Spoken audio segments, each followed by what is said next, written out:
আসসালামু আলাইকুম বন্ধুরা, দূরের এবং কাছের দেশে এবং দেশের বাইরে যে যেখানে আছেন, আশা করি আল্লাহর মতো আপনারা সবাই ভালো আছেন।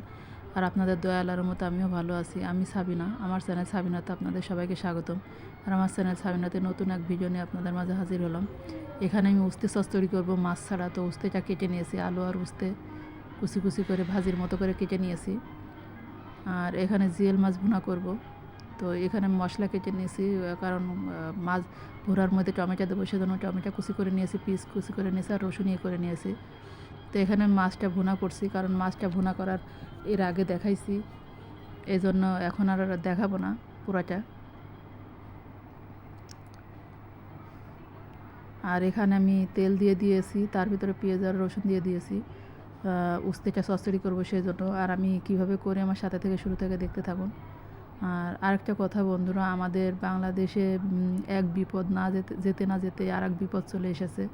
কারণ ভয়াবহ বন্যায় কুমিল্লা, ফেনী, নোয়াখালী যে পরিমাণ বিপদ হয়েছে মানুষ, তাদেরকে আমি আল্লাহর কাছে দোয়া করি যেন তারা ভালোভাবে সেফলি সেফ জায়গায় পৌঁছাতে পারে এবং ভালো থাকে। তারা যেন তাদের উপরে যেন কোনো বিপদ না আসে। আল্লাহ যেন সবাইকে এই সহায় সালামতে সেফ জায়গায় নেয়। আর আমাদের সেনাবাহিনীরা বা বাংলাদেশের সেনাবাহিনীরা যারা এসব কাজে যুক্ত আছেন, তাদেরকেও বলবো যে অসংখ্য অসংখ্য ধন্যবাদ। আল্লাহ পাক যেন আপনাদের হেদায়েত করেন এইসব মানুষকে সাহায্য করার জন্য। আর আল্লাহর কাছে আমি আজ 2 দিন ধরে দোয়া করছি, 2-3 দিন ধরে দোয়া করছি যেন আল্লাহ বাংলাদেশের প্রতি এই বিপদটা যেন কেটে দেয়, সরিয়ে করে দেয়। আল্লাহ যেন বিপদ কাটাই, যেন একটু ভালো সুদিন দেখায়।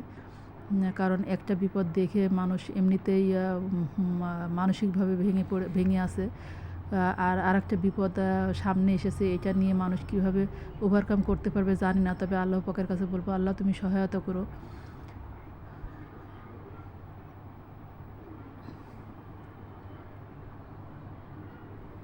কারণ আল্লাহ ছাড়া আমাদের বিপদ থেকে উদ্ধার করার মালিক কেউ নেই। আল্লাহ পাকই পারেন সব কিছুর বিপদ উদ্ধার করে দিতে এবং ভালো করে দিতে। আল্লাহ পাককে বেশি বেশি ডাকার এবং আল্লাহ পাকের কাছে সাহায্য চাওয়া একমাত্র অবলম্বন আমাদের।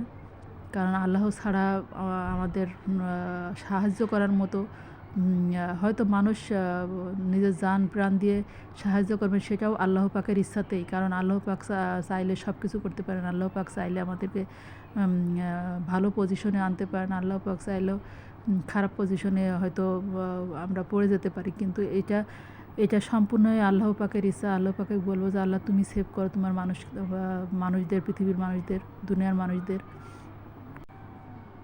আমাদের দোয়া ছাড়া আর কিছুই করার মতো নেই। কিন্তু আমি সবসময় দোয়া করি যেন আল্লাহ পাক তার বান্দাদেরকে হেদায়েত করেন এবং হেফাজত করেন।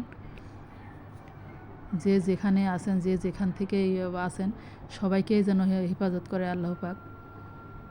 আর বিপদ আমরা দেখতে চাই না, কারণ একটা বিপদ দেখে দেখে এমনি মানসিকভাবে অসুস্থ হয়ে আছি।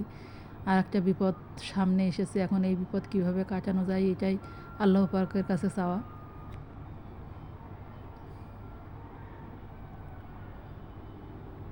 আর ভিডিওটা বেশি বড় করব না, কারণ মন মানসিকতা ভালো নেই। বাংলাদেশের মানুষ এতটাই বিপদে আছেন যে কোনো কিছু করতেও ভালো লাগছে না। তো আপনারা ভালো থাকবেন, সুস্থ থাকবেন, আর যেন বেশি বেশি দোয়া করবেন। আর যারা বিপদে আছেন তাদের জন্য বেশি বেশি দোয়া করবেন, তারা যেন এই বিপদ কাটিয়ে উঠতে পারে। তো আল্লাহ হাফেজ, আসসালামু আলাইকুম।